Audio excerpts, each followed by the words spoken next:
Hi, in this episode, we talk more with the Joneses, an expat family of 4 living in Medellin, Colombia. This is part 2.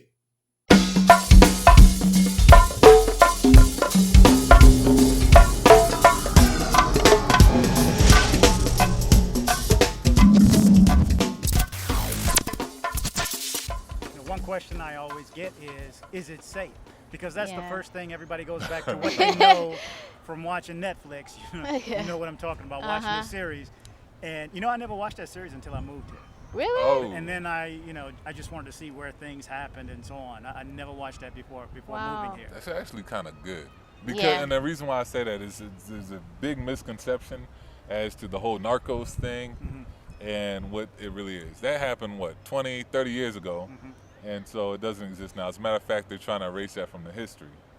The reality is that, comparatively speaking, between where we lived at in the United States and here, I think that there was more chance of me getting into a violent altercation or some kind of altercation back in the States than there is here. But that's not to say that there's no violence here, that there's no crimes here. There are. But it's going to be more along the lines of, petty thefts and things of that nature. Right. Generally, we feel safe, even without my husband, and it's just me. I generally feel safe. If I'm with the children and he's not there, I feel safe. But of course, you need to, do the normal things. Yeah. Don't have your cell phone out. Don't wear expensive jewelry. Still be aware of your surroundings. Try to things like blend that. in. Right. If you're walking around with flip-flops and shorts, there's a good chance they will know right off the bat that you're a tourist, and you might be targeting. And then being smart about your environment. A lot of people don't know this though. At night, especially going from the, now I wouldn't say from the airport, but more so here in the city, is that you have to be aware of taxi cabs. It's been notorious for taxi cabs to not put you in a really good situation at night. Because they may think you're going from a club and you don't have your wits about you and you're not familiar with English. They could take advantage. So what most people do is actually take a picture of the back of the taxi before they hop in it. Yeah. So that was like the major impactful thing that we see as far as travel or getting around Medellin. That's a good thought. I never thought of that before, and I've only taken 2 taxis since here. I've only Oh, really? Uber. Oh, Only wow. No in-driver?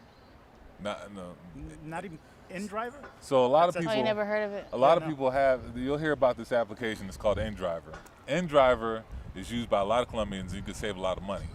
The thing about it is, if you're not from Colombia, you have a United States number. So when you try to download the application, it'll say you're out of the region, and you can't download it. It won't let you download it. As with Uber, it allows you to download it, but a lot of people are not aware of this, that Uber is illegal here. Yeah. So while you can use it, you may save money. There is this weird thing that could happen. Yeah. Or Or you can get pulled over and questioned. If the driver gets caught driving Uber, they take his car Yeah. for something ridiculous, like 10 years or something like that, and then they fine him, and there's a chance he may go to jail for a couple of days. Yeah. Just be So, familiar with yeah. the person you're driving with, the color car, the tag. This is my friend, Come up such with a and backstory. such. Yeah, we're Yeah. not telling people to lie, but if you do Uber, just know that there's a little risk factor to Yeah. it. Okay, well, I've used Uber all this time, and I didn't know. Well, here's my thought. If anybody gets in trouble, it won't be me. Right. It will be the driver. And hence the reason when you go to the airport, the second time I came back, I called for an Uber, and I got a text, and it says, are you male or female? I said, male. What color shirt are you wearing? I said, black and gold. And I'm like, what the heck? Well, what he's doing is he's checking to find out who you are, and then he'll approach you on foot. He'll walk up to you on foot. And this happened to my girlfriend last weekend when she came in. And she's like, then he wants to grab my bag and go across the street to the parking lot. That's normal for a guy, but for a female, she's like, no. She can work it out to get a taxi to come in town. But it is illegal, and they are very sketchy, and they're very nervous when they get around the airport. They don't. Yeah. I mean, they like that run, I'm sure, because it's it's a little bit further. But Right. yeah, the consequences I didn't know was that high. Yeah. It's pretty crazy. If you're coming here as a group, the best thing to do is to wait until you get in front of the airport and they have large white vans where you can split up the fare, and as a group it may be less expensive. If you do know Spanish, you can take the bus, which costs less, comparatively speaking. If you take one of the transports, it may cost you close to anywhere between 50 and 80 mil pesos. But if, comparatively speaking, if you take the bus, you may only spend, I think it's what, 5 mil. Yeah. So there's some advantages there, depending on how many people you got traveling with you. I got you. And I've noticed that the buses will take you to a certain location, like San Antonio or somewhere else, and then the cabs are there waiting for you to take you the rest of your journey anyway. But let me switch things up a little bit. What I didn't bring up already is that Nicole and Phil are actually YouTubers. They blog, and they have blogged their entire experience, I guess, before moving here and now. Right. Tell us about what was your thought process about opening up your life to show yourselves as a couple, as well as parenting with your children in another country. Yeah, I think for me, it was more, I'm very reserved. I don't really like to put myself out there, but I compare it to like a testimony where you talk about, you know, the good and the bad, and you share your story in hopes that it inspires somebody else and that it'll take somebody else a little bit further. And once I looked at it that way, I thought, well, it's such a beautiful story, you know, family, we're able to do this. Why not, you know, give the gift of telling our story to somebody else, you know, and that's how I look at it. For me, it started way before Medellin. We started traveling around in the United States in an RV, and we realized there was a lot of things that people were either not aware of, or the viewpoint from our, you know, being our situation with kids was somewhat skewed. Everyone wants to glorify everything. They don't like to show the mistakes, the pitfalls, and we wanted to kill that expectation. When we came to Medellin, it was more of an extension of that same feeling, but now we can take it to a different level. When we were trying to look at or do our research as to what was happening here in Medellin, we noticed that most of the videos we've seen were more centric around single males going to party, and so my preconception of Medellin was that it's a big party city, when in all actuality is far from. There's a lot of family-oriented places around Medellin outside of places like Poblado and Lorales. Yeah. Let's touch on that, because a lot of people think and I'm sure a lot of other YouTube channels, that this is a party city. The guys come here for the girls, and that's the end of story. Right. You drink and you party and everything is legal or allowed. But it's much different. Yeah, we actually know quite a few families that are here from the States that have children, and they just live regular lives. They put their kids in school, they do parks on the weekend, they do museums, and they live normal lives. Now, I won't say that we haven't partied ourselves. Since we've been here for now going on almost 9 months, we've built relationships with other people where there's a common trust with babysitters, and we've been able to do like parent-adult night with other, you know, couples and things like that.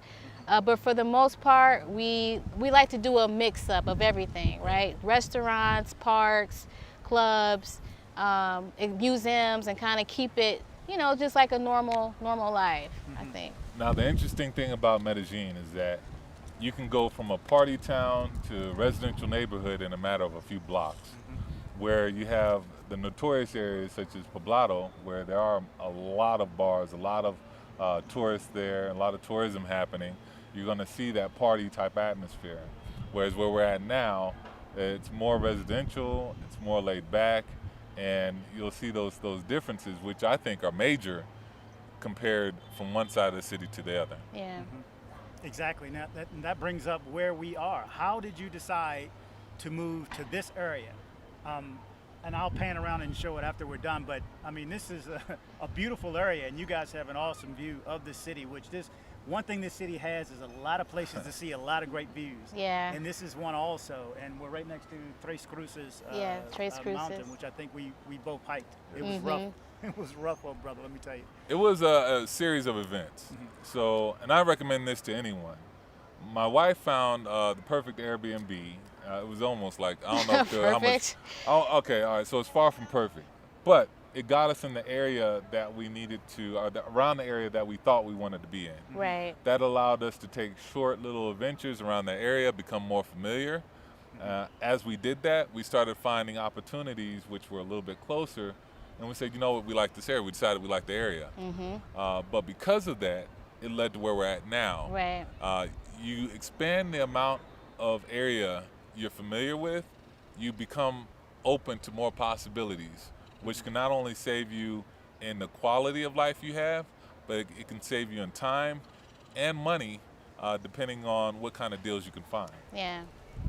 It was definitely a happenstance. We didn't know anything about the area before we booked the Airbnb. We just thought, oh, it's a decent Airbnb.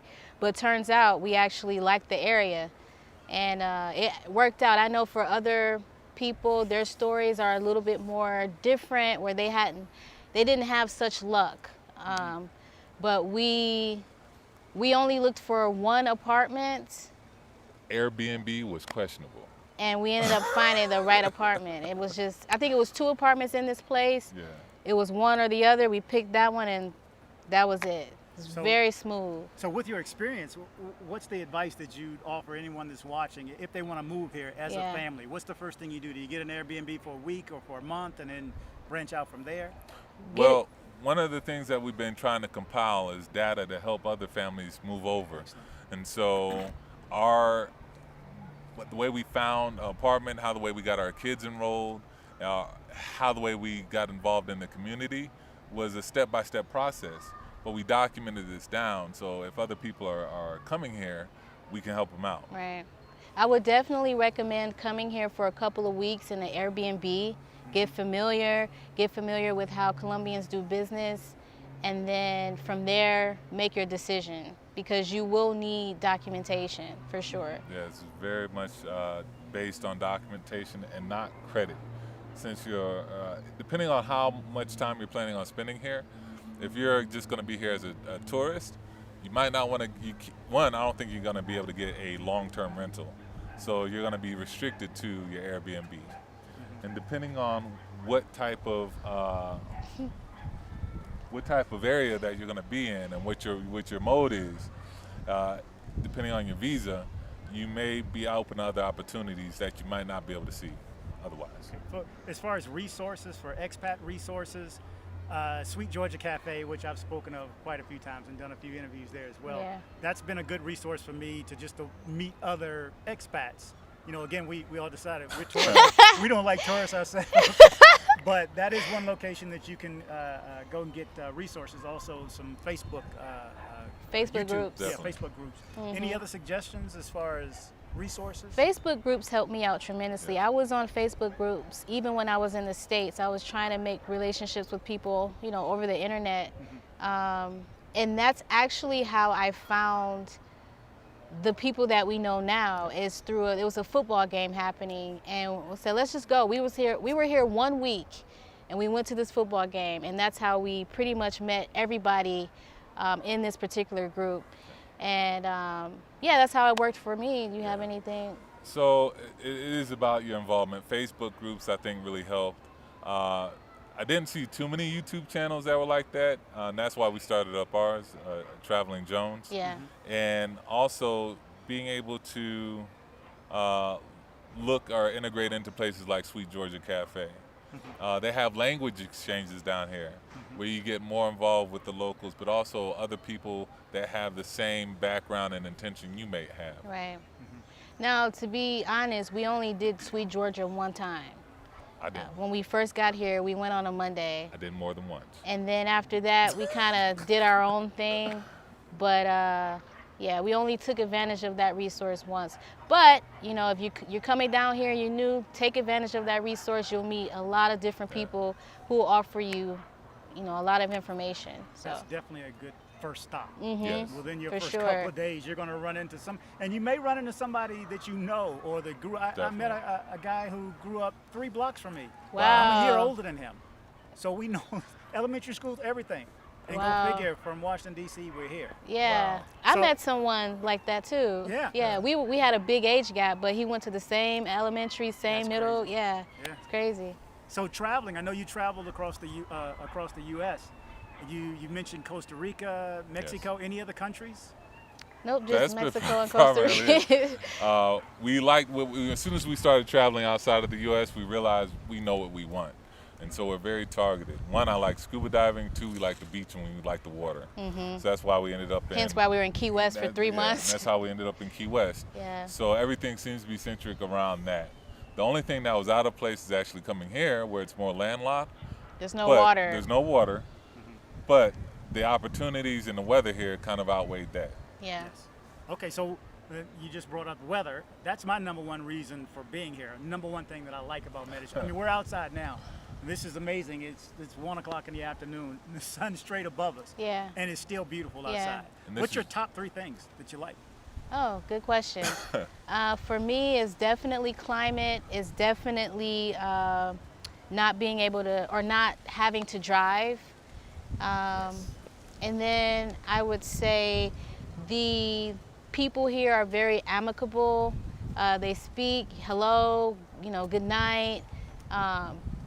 It helps with integrating here, because in the States, you have to always be on guard all the time, and when you come here and you're able to kind of let that down, I think it helps you grow a lot faster. So I would say those 3 things: the people, the not having to drive, and the climate, for sure. For me, number 1 is the weather. Yes. Love it. What you see now, this is year round, so I love it. The second thing, the mountains, the views. Yeah. I always had this thing about the mountains. So the views here are spectacular. No matter where you go, no matter what part of the city, you're going to see some type of view, which I think is wonderful. The third thing I would have to say are other people. Yeah. I don't see the angle. No one's trying to approach me at some kind of angle. I don't have to figure it out. So it kind of falls in line with the whole stress factor. Yeah. But the people here, they go by the same. They call it tranquilo. Tranquilo. which means tranquil, and they are very tranquil, to say the least. If you're trying to hurry up and get something done, there's a good chance you won't hurry up and get it done because everyone's kind of laid back. Yeah. But that's actually a good thing, so then you don't have a bunch of people trying to pressure you, and it takes the stress off. How was that adjustment for you guys moving here? As far as the speed of things, things do not move fast here. That's one thing. There is no fast food. No. There's nothing that you go to McDonald's and you're going to wait. Right. Everything is, and you have to go ask for your check. They don't come, rush you off. There's nobody moving at a fast speed. No one's on time. Right. Well, how was it fitting in, coming from the U.S.? Yeah. It wasn't that much of an adjustment for me. I actually appreciated the relaxation. I think I needed it personally. There were a few times, like with the schools, where it was just very frustrating. But I would say that probably was the number one frustrating thing for me, was the schools, as far as the relaxation. Other than that, I think I pretty much appreciated it. For me, everyone thought I had PTSD. The atmosphere is such a dramatic change from the hustle and bustle of the United States, everything that's going up there right now, to coming down here, where it's I wouldn't say it's the polar opposite, but there's a certain level of distinction between the arguments and what people have or facing down here versus what they face in the States. That's not saying the States are bad or anything like that, but it is a different atmosphere. Yeah. Exactly. So I know which 3 things, your top 3 things that you like are. What's your top 3 things that you dislike about here? I really, like I said, the people I really appreciate. I don't like sometimes the stares. I know, like, it's part of their culture to admire what they see, but it also makes you feel uncomfortable at times, and that's something I'm still figuring out. I think that the food, depending on where you go, there's a couple of spots that we know that we appreciate that have flavor. But there's also some spots where it's like, I wish I had something in my pocket to sprinkle on my food. And then hair products, okay? So this is a struggle for me because my hair type is not like the majority. And so I can't just go into a store and find a section for me. It's definitely a struggle, which means that you may be making your hair products at home. Okay, so just keep that in mind. Unless you bring an ample amount of products here for your hair, you're probably going to be looking at Pinterest, putting some stuff together to make in your home. So. Okay. So, you, Phil? now it got to me. Okay, not to make anything too controversial, but my top 3 things that I dislike about Medellin would have to be 1, the traffic.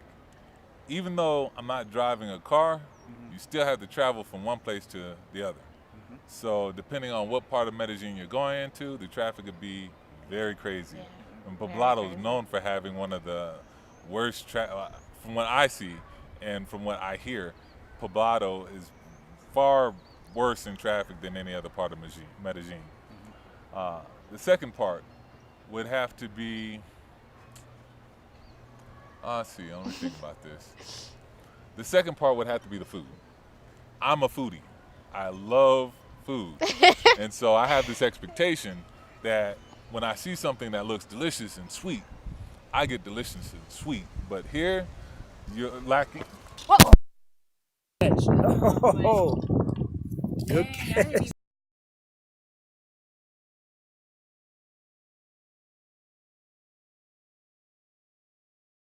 The second thing I'll have to say is the food.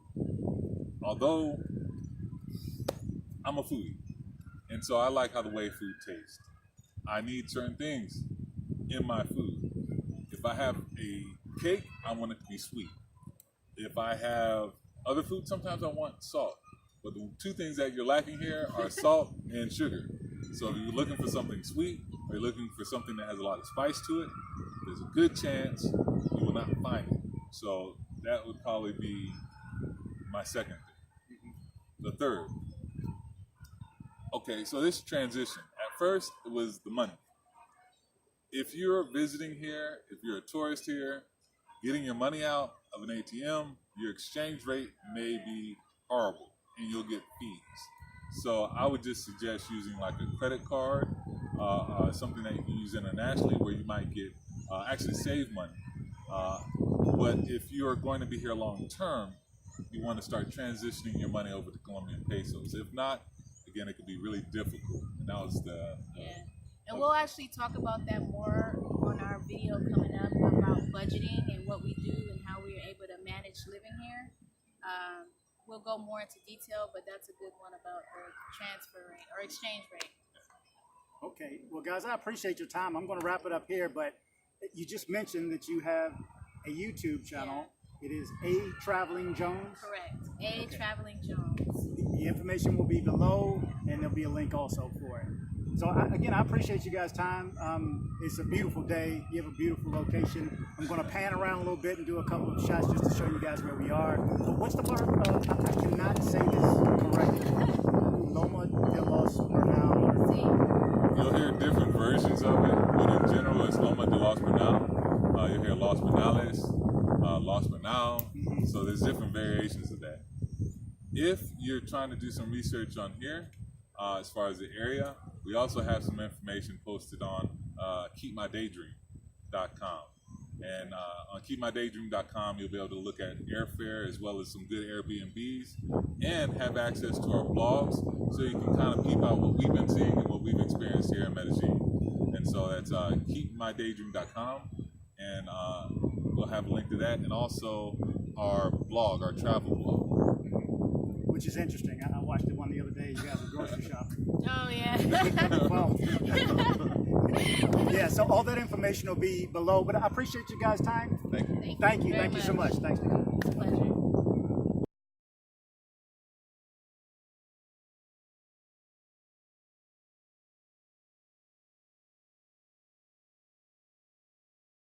Please comment and share if you liked the video. Please subscribe and kick the bell.